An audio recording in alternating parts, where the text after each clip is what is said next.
Hello students, आज हम start कर रहे हैं BA fifth semester education paper 1, जिसका नाम है शैक्षिक मूल्यांकन। इंग्लिश में कहें तो एजुकेशनल असेसमेंट। आपकी सीरीज की बैच स्टार्ट हो गई है। आप लोग फटाफट से अमेजिंग बीए चैनल को सब्सक्राइब कर लीजिए।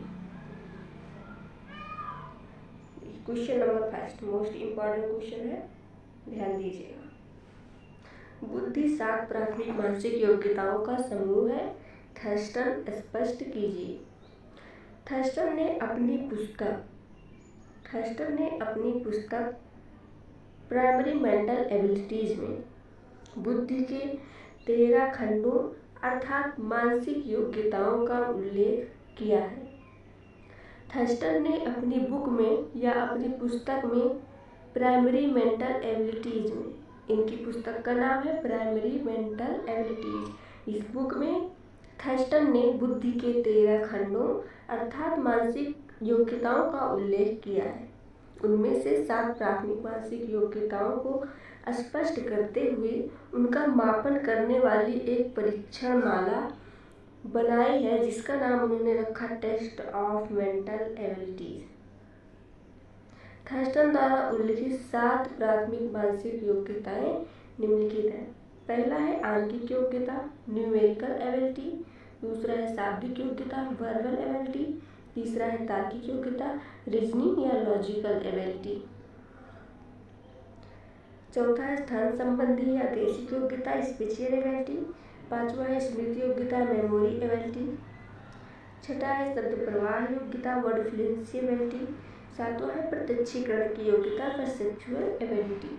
ठीक है, एक बार फिर से देखिए, ये वाला क्वेश्चन आपके एग्जाम में 100% पूछे जाने की संभावना है। देखिए, बुद्धि 7 प्राथमिक मानसिक योग्यताओं का समूह है। थर्स्टन स्पष्ट कीजिए। थर्स्टन ने अपनी पुस्तक प्राइमरी मेंटल एबिलिटीज में बुद्धि के 13 खंडों अर्थात मानसिक योग्यताओं का उल्लेख किया है। इनमें से उसने 7 प्राथमिक मानसिक योग्यताओं को स्पष्ट करते हुए उनका मापन करने वाली एक परीक्षण माला टेस्ट ऑफ मेंटल एबिलिटीज भी बनाई है। थर्स्टन द्वारा उल्लिखित 7 प्राथमिक मानसिक योग्यताएं निम्नलिखित हैं। पहला है आंकिक योग्यता, न्यूमेरिकल एबिलिटी। दूसरा है शाब्दिक योग्यता, वर्बल एबिलिटी। तीसरा है तार्किक योग्यता, रीजनिंग या लॉजिकल एबिलिटी। चौथा है स्थान संबंधी या देशिक योग्यता, स्पेशियल एबिलिटी। पांचवा है स्मृति योग्यता, मेमोरी एबिलिटी। शब्द प्रवाह योग्यता, वर्ड फ्लुएंसी एबिलिटी। सातवां है प्रत्यक्षीकरण की योग्यता, परसेप्चुअल एबिलिटी। ठीक है, इस क्वेश्चन का रिवीजन आप लोग दोबारा कर लीजिएगा, मोस्ट इम्पॉर्टेंट क्वेश्चन है। ठीक है, देखिए क्वेश्चन नंबर 2, व्यक्तित्व से क्या तात्पर्य, परिभाषा दीजिए। आपको बता तो ये वाला क्वेश्चन भी आपके एग्जाम में पूछा जाएगा, ये भी मोस्ट इम्पॉर्टेंट क्वेश्चन है, ध्यान दीजिएगा। व्यक्तित्व से क्या तात्पर्य है, परिभाषा दीजिए। सामान्यतः व्यक्तित्व, जिसको इंग्लिश में कहते हैं पर्सनालिटी। सामान्यतः व्यक्तित्व से तात्पर्य किसी व्यक्ति के रूप, रंग, कद, लंबाई, चौड़ाई, मोटाई, पतलापन अर्थात उसकी शारीरिक बनावट या संरचना, व्यवहार एवं मृदुभाषी होने से होता है। समांतर व्यक्तित्व, पर्सनालिटी से तात्पर्य किसी व्यक्ति के रूप, रंग, कद, लंबाई, चौड़ाई, मोटाई, पतलापन अर्थात उसकी शारीरिक बनावट या संरचना, व्यवहार एवं मृदुभाषी होने से होता है। ये सभी गुण व्यक्ति के संपूर्ण व्यवहार का दर्पण होते हैं। ठीक है, आगे देखिए, व्यक्तित्व की परिभाषा, व्यक्ति के ढांचे, व्यवहार की विधियों, किस प्रकार से व्यवहार कर रहा है, रुचियाँ, कौन सी रुचि है, अभिवृत्तियाँ, योग्यताओं, क्षमताओं तथा कुशलताओं के सबसे विशिष्ट एकीकरण के रूप में की जा सकती है। व्यक्तित्व की परिभाषा व्यक्ति के ढांचे, व्यवहार की विधियों, रुचियों, अभिवृत्तियों, योग्यताओं, क्षमताओं तथा कुशलताओं के सबसे विशिष्ट एकीकरण के रूप में की जा सकती है। आलपोर्ट के अनुसार देखिए व्यक्तित्व क्या है। आलपोर्ट के अनुसार व्यक्तित्व व्यक्ति में उन मनु शारीरिक अवस्थाओं का गतिशील संगठन है जो कि उसके पर्यावरण के साथ उसका अद्वितीय सामंजस्य निर्धारित करता है।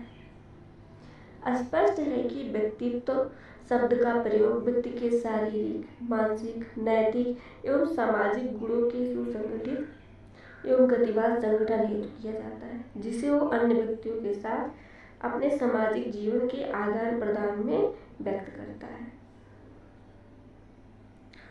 क्वेश्चन नंबर 3, व्यक्तित्व के विभिन्न प्रकार बताइए। ये भी मोस्ट इंपॉर्टेंट है। व्यक्तित्व के विभिन्न प्रकार। व्यक्तित्व का वर्गीकरण विभिन्न विद्वानों ने किया है। सबसे पहले देखेंगे सेल्डन के अनुसार। सेल्डन ने शारीरिक गुणों के आधार पर व्यक्तित्व को 3 प्रकार से बताए हैं। 3 प्रकार बताए हैं। पहला है कोमल और गोलाकार, दूसरा है आयताकार, तीसरा है लंबाकार और दूसरे वैज्ञानिक है न्यूमैन एवं एस्टर। इन्होंने व्यक्तित्व को 2 भागों में बांटा है। न्यूमैन एवं एस्टर ने व्यक्तित्व को 2 भागों में बांटा है। पहला है विश्लेषणात्मक व्यक्तित्व, दूसरा है संश्लेषणात्मक व्यक्तित्व। विश्लेषणात्मक व्यक्तित्व क्या होते हैं? जो किसी भी बात के सूक्ष्म अध्ययन में रुचि रखते हैं, विश्लेषणात्मक व्यक्तित्व कहलाते हैं। संश्लेषणात्मक व्यक्तित्व जो प्रायः समीक्षा करना पसंद नहीं करते हैं, वो होते हैं संश्लेषणात्मक व्यक्तित्व। तीसरे वैज्ञानिक है मनोविश्लेषणवादी जुंग। मनोविश्लेषणवादी जुंग ने व्यक्तित्व के 3 प्रकार बताए हैं। मनोविश्लेषणवादी जुंग ने व्यक्तित्व के 3 प्रकार बताए हैं। पहला है अंतर्मुखी, दूसरा है बहुत बहिर्मुखी, तीसरा है उभयमुखी। अंतर्मुखी क्या होते हैं? जो चिंतनशील एवं स्वकेंद्रित होते हैं, वे होते हैं अंतर्मुखी। बहिर्मुखी क्या होते हैं? जो बाह्य जगत में रुचि रखते हैं, बहिर्मुखी होते हैं। उभयमुखी जो दोनों के बीच की स्थिति में होते हैं, बहिर्मुखी होते हैं। आधुनिक वर्गीकरण व्यक्तित्व के 3 प्रकार की पुष्टि करता है। चौथा देखिए, आधुनिक वर्गीकरण व्यक्तित्व के 3 प्रकार की पुष्टि करता है। पहला है भावुक, दूसरा है कर्मशील, तीसरा है विचारशील व्यक्तित्व। ठीक है, इंपॉर्टेंट है, आप लोग एक बार फिर से देख लीजिए। देखिए क्वेश्चन नंबर 3, व्यक्तित्व के विभिन्न प्रकार बताइए। व्यक्तित्व का वर्गीकरण विभिन्न विद्वानों ने किया है। सबसे पहले देखेंगे सेल्डन के अनुसार। सेल्डन ने शारीरिक गुणों के आधार पर व्यक्तित्व के 3 प्रकार बताए हैं। पहला है कोमल और गोलाकार, दूसरा है आयताकार और तीसरा है लंबाकार। ठीक है, आगे देखिए न्यूमैन, दूसरे वैज्ञानिक आपके हैं न्यूमैन एवं ईस्टर ने व्यक्तित्व को 2 भागों में बांटा है। न्यूमैन एंड ईस्टर ने व्यक्तित्व को 2 भागों में बांटा है। पहला है विश्लेषणात्मक व्यक्तित्व, दूसरा है संश्लेषणात्मक व्यक्तित्व। विश्लेषणात्मक व्यक्तित्व जो किसी भी बात के सूक्ष्म अध्ययन में रुचि रखते हैं, विश्लेषणात्मक व्यक्तित्व कहलाते हैं। संश्लेषणात्मक व्यक्तित्व जो प्रायः समीक्षा करना पसंद नहीं करते हैं, वो होते हैं संश्लेषणात्मक व्यक्तित्व। तीसरा देखिए मनोविश्लेषणवादी जुंग, तीसरे वैज्ञानिक है मनोविश्लेषणवादी जुंग ने व्यक्तित्व के 3 प्रकार बताए हैं। इन्होंने 3 प्रकार बताए हैं। पहला है अंतर्मुखी, दूसरा बहिर्मुखी, तीसरा उभयमुखी। अंतर्मुखी क्या होते हैं? जो चिंतनशील एवं केंद्रित होते हैं। बहिर्मुखी वो होते हैं जो बाह्य जगत में रुचि रखते हैं। उभयमुखी वे होते हैं जो दोनों के बीच की स्थिति में होते हैं। चौथा देखिए आधुनिक वर्गीकरण व्यक्तित्व के 3 प्रकार की पुष्टि करता है। पहला है भावुक, दूसरा है कर्मशील, तीसरा है विचारशील। ठीक है, आगे देखिए क्वेश्चन नंबर 4, बुद्धि परीक्षणों का प्रयोग किन क्षेत्रों में किया जाता है? इम्पोर्टेंट है। बुद्धि परीक्षणों का प्रयोग किन क्षेत्रों में किया जाता है? वर्तमान समय में विभिन्न बुद्धि परीक्षणों का उपयोग आवश्यकतानुसार विभिन्न क्षेत्रों में किया जाता है। यथा पहला सर्वोत्तम बालक या छात्र का चुनाव, दूसरा है पिछड़े हुए बालकों का चुनाव, तीसरा है समस्यात्मक और अपराधी बालकों का सुधार, चौथा है कक्षा में बालकों का वर्गीकरण, पांचवा है बालकों की क्षमतानुसार कार्य, छठा है बालकों की विशिष्ट और व्यावसायिक योग्यता का ज्ञान, सातवां है बालकों की भावी सफलता का ज्ञान, आठवां पाठ्य विषयों का चयन, नौवां है अनुसंधान क्षेत्र। आप लोग इसे याद रखिएगा, मोस्ट इम्पोर्टेंट क्वेश्चन है। यह क्वेश्चन 100% आपके एग्जाम में पूछा जाएगा। ठीक है, याद रखिएगा। आगे देखिए 10 नंबर है निर्देश और परामर्श, 11 है सेना की भर्ती, 12 है छात्रवृत्तियों को प्रदान करना, 13 है औद्योगिक एवं व्यवसायिक क्षेत्र, 14 है मानसिक रोगों का निदान। फिर से एक बार देखिए, बुद्धि परीक्षणों का प्रयोग किन क्षेत्रों में किया जाता है? वर्तमान समय में बुद्धि परीक्षणों का उपयोग आवश्यकता अनुसार विभिन्न क्षेत्रों में किया जाता है। पहला है सर्वोत्तम बालक या छात्र का चुनाव, दूसरा है पिछड़े हुए बालकों का चुनाव, तीसरा है समस्यात्मक और अपराधी बालकों का सुधार, चौथा है कक्षा में बालकों का वर्गीकरण, पांचवा है बालकों की क्षमता अनुसार कार्य, सातवां है बालकों की विशिष्ट और व्यावसायिक योग्यता का ज्ञान, सातवां है बालकों की भावी सफलता का ज्ञान, आठवां है पाठ्य विषयों का चयन, नौवां है अनुसंधान क्षेत्र, 11 नंबर है निर्देशन और परामर्श का क्षेत्र, 11 है सेना की भर्ती, 12 छात्रवृत्तियों को प्रदान करना, 13 है औद्योगिक एवं व्यावसायिक क्षेत्र, 14 है मानसिक रोगों का निदान। ठीक है, अब फिर से रिवीजन कर लीजिएगा इसका, ये भी इम्पोर्टेंट क्वेश्चन है, आपके एग्जाम में ये वाला क्वेश्चन भी पूछा जाएगा। ठीक है, आगे देखिए क्वेश्चन नंबर 5, सामूहिक बुद्धि परीक्षण से क्या अभिप्राय है? ये भी इम्पोर्टेंट है। सामूहिक बुद्धि परीक्षण क्या होते हैं?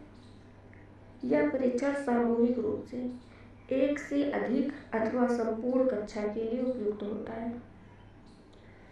यह परीक्षण सामूहिक रूप से एक से अधिक अथवा संपूर्ण कक्षा के लिए उपयुक्त होता है जब एक ही समय में कई व्यक्तियों की एक साथ बुद्धि परीक्षा होती है तो उसे सामूहिक बुद्धि परीक्षण कहा जाता है।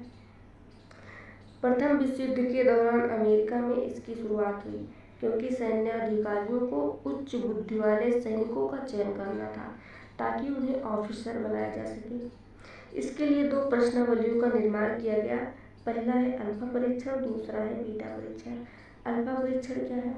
यह प्रथम श्रेणी की प्रश्नावली उनके लिए थी जो पढ़े लिखे और अंग्रेजी जानते थे। दूसरा है बीटा परीक्षण, अशिक्षित और अंग्रेजी न जानने वालों के लिए थी।